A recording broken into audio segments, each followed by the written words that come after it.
Building her story, inspirational tales from women in construction.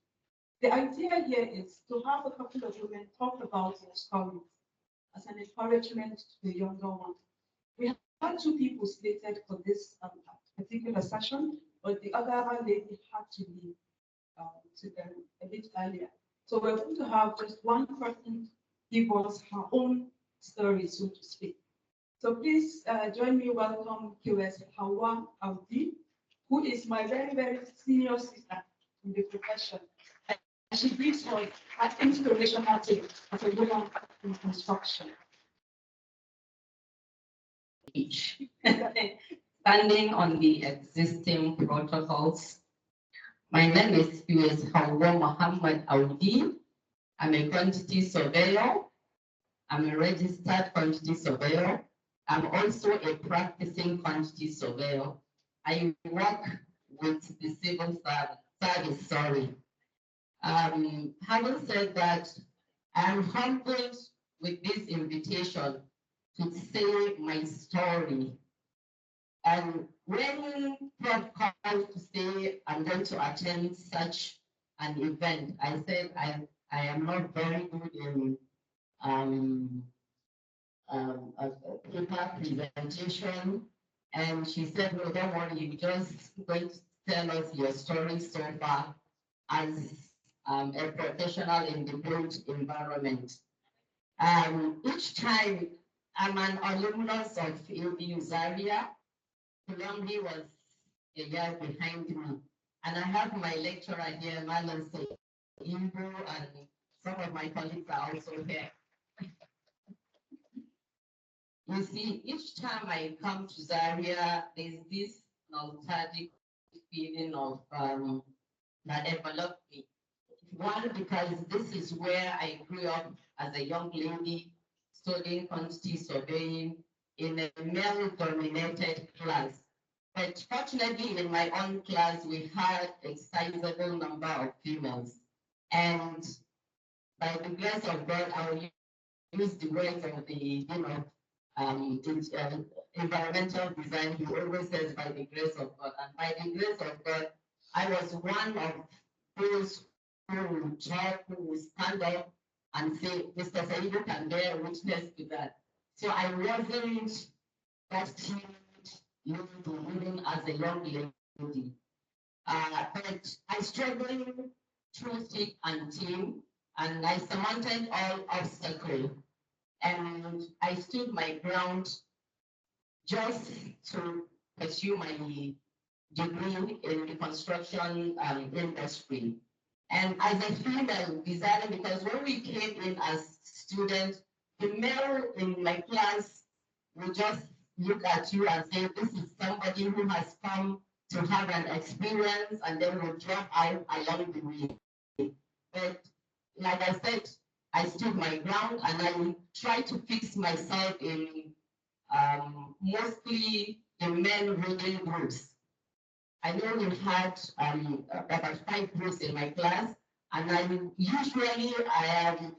was always the only lady in my group. So you see, even as a young student, I was almost always amongst the males, and the males were also my best friends. So for me, there was no discrimination at initial as a young student.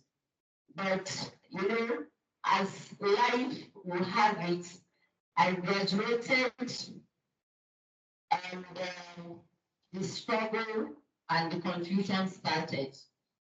Where I come from, it's like a taboo for female to be seen in their pair of jeans and tops and your face cap and your small wrap, and then you're climbing high rise to inspect or to supervise or to condemn or to affirm. And then we were seen as people who call you all kinds of names. He's a loose person, she hasn't got a family of good upbringing. Else, how will she be in this kind of profession that is mostly more male dominated? But I'm like a tick, honestly. Malo Saidu will say, I work in Kaskachi. once I set out to do something, I see it to the letter. And for the young female here, maybe my story, my little story will encourage you and will inspire you. From now, I will have to read maybe small from what I have jotted down, because this invitation came handed lately. Prof just called me over the weekend and said, "Hawwa, you're going to tell us your story." So as we were driving down here, I came all the way from Minna. As we were driving down here, I was making some notes. So it's not going to be in details, it's just a bullet point of what has changed my life and why I'm still where I am as a practicing quantity surveyor. Fast forward, in my early life as a fresh employee of the Niger State Ministry of Works, a government institution, and where, of course, naturally is a male-dominated industry. The journey wasn't very good, but it wasn't easy at all. I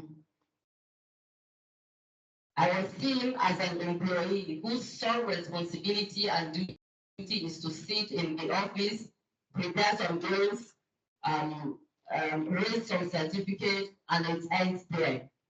But I said, this is not my calling.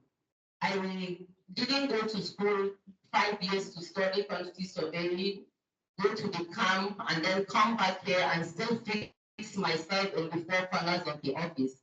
So I approached my superiors and I told them that I have to be fixed or assigned an assignment outside the office work. You know, like I said, and I kept on pestering and pestering until I was attached, assigned. And from the onset, of course, once you go to site and you see your senior colleagues of 30, 40, and so years in the practice, they look down on you as, what is this stupid girl coming to do here? What knowledge has she got of construction and project management? But I stood my ground, and of course, I learned in the first place, the impression I had of construction site as a female was, honestly, you need to work 100% harder to fit in that industry. And I was going around, my first very big assignment was the construction or the development of Ibrahim Babangida University in La Plaine. And I was the resident quantity surveyor in that project. I worked for the project management consultant. So from that period, my trouble started, because each time we have a site meeting, my voice was never heard. And I had to write something to report to my office. And at the end, I complained that if my impact will not be felt here, there's no need staying here, I will have to opt out. But somehow I had a few superiors who felt they should give me the opportunity to also exhibit my expertise. So from that on, I kept doing my job as a quantity surveyor. And you know, they treat you so differently that you feel, is this even worth it? Why did I go to school to fix myself in the construction industry courses? But you know, and even in my workplace, I was seen as a stumbling block for the male counterparts, especially when I got my professional certification. Most of the male in my ministry were stagnated because they couldn't get their professional certification. So that alone was a problem to me. And each time I make presentation, you hear condemnation here and there. Who does she think she is? Who is standing in for her? And all of that. Then you have to stand your feet and you have to say, this is what what you are worth. I'm happy to announce that as a quantity surveyor, of course, I'm not politically inclined, but I was dragged into it. And I started with holding offices in the Women Association of Quantity Surveyors in Nigeria as a baby sub-unit from my national body. We started like that, and then it exposed me to even crave more for offices. You understand? And politically, I'm not politically inclined, but somehow I was not right. And the struggle even continued as I became the first female chairman of my state chapter, the FNIQS of Niger State. And even more was is when I hosted the AGM of my institute, and it's from till today, it's the first AGM in the existence of my institute 50 years plus. And kudos to you. If you can't clap for me, I'm clap for myself because I know what I went through.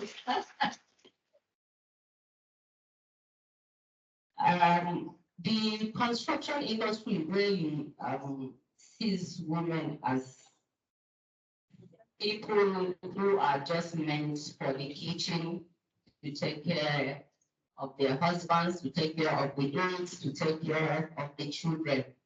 But like the keynote speaker has said, if you have a supportive family, the sky is your limit. You can reach the echelon of your career. We have a lot of women that have excelled in their field of endeavor, especially in the construction industry. I have been in this industry for more than 2 decades, and I have never felt out of place. Like I told you, even from my early studies in the university, I was mostly in the male groups. So to fit in to male groups has not been my problem till today. And it will never be, I know, because I know I can also bring something to the table, and I can debate to the last. I can debate. I know if I have arguments with the key speaker to say, Hawwa, I've given up, I'm not going forward again. So,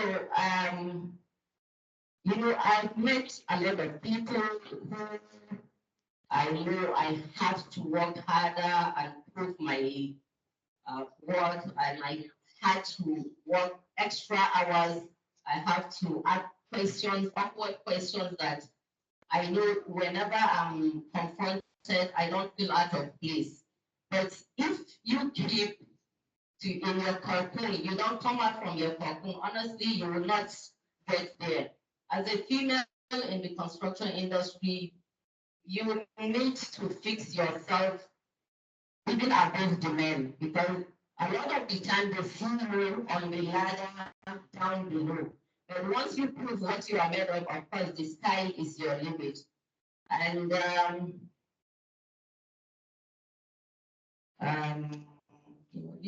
that is why I don't like your change.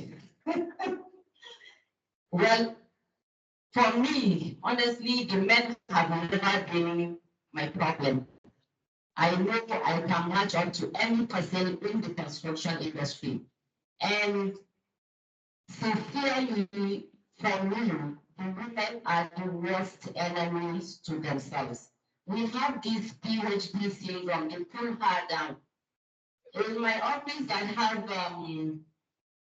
I keep mentioning my office because that is where I spend most of my time in the day, in the evening. I go home around 6. I have not had any family problem to say you keep mute or you travel out from your comfort zone to attend seminars or conferences. So that has not been my problem. But the main problem are the women. And you can see resentment, lack of cooperation, and, you know, that envy. You know, these things are supposed to even come from the male, but unfortunately they come from the female. Anyway, I just shy away from them and I concentrate on my work. And fortunately, I am in the directorate cadre in my workplace. And this is where the real problem is. most of the members of the cadre are men. You see, if we have meetings, if we hold meetings, or if we go out to workshops, they will say, Hawwa, we are going on a workshop for 3 days, but would you be able to stay 3 days outside your room? I said, even if we are going to the moon and we're staying 100 years, I will go with you. And this is what has kept me as a practicing quantity surveyor. And I hope to leave an indelible mark as I rise even higher in my career.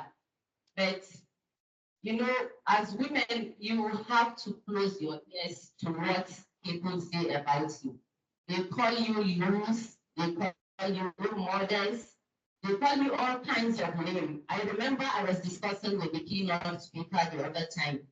There is this guy who is also a quantity surveyor, and he was discussing, unfortunately, with a friend of mine that where does Hawwa and Aisha get money to attend all NIQS conferences? And I said, what was your response to him? She said she kept quiet. And I said, Smolly, you are the most stupid friend I've ever had. Why didn't you tell him that Hawwa and Aisha sell their body to get to where they want to be? And you hear what his responses will be. From that time, I don't know whether she told him exactly what I said, but I said to her, tell him exactly what I told you. Each time I meet him, I want to see his facial expression. If he didn't say anything to me, I would be the one to make comments on that. And to God be the glory from the books of the team. We met in a conference in Lagos, and I said, I won't mention his name, and I said, you said, where did I get money? Where do I get my money to attend all conferences? And I said, where do you, as a QS, get your money to attend all conferences? He just laughed and wanted to leave. I said, come back. Don't you have a woman in your house as a wife? He said, don't you have children as daughters? And said, yes. I said, if the same thing is said to them, how would you feel? So don't see any woman who is excelling as a loose person or somebody who relies on somebody to feed and support her. I've never been so reliant on anybody. I rely on myself. I go out to look for extra jobs, extra supervision, extra things to do so that I can fit in comfortably and I can take care of myself and my family. This is my story, and I hope I've inspired the young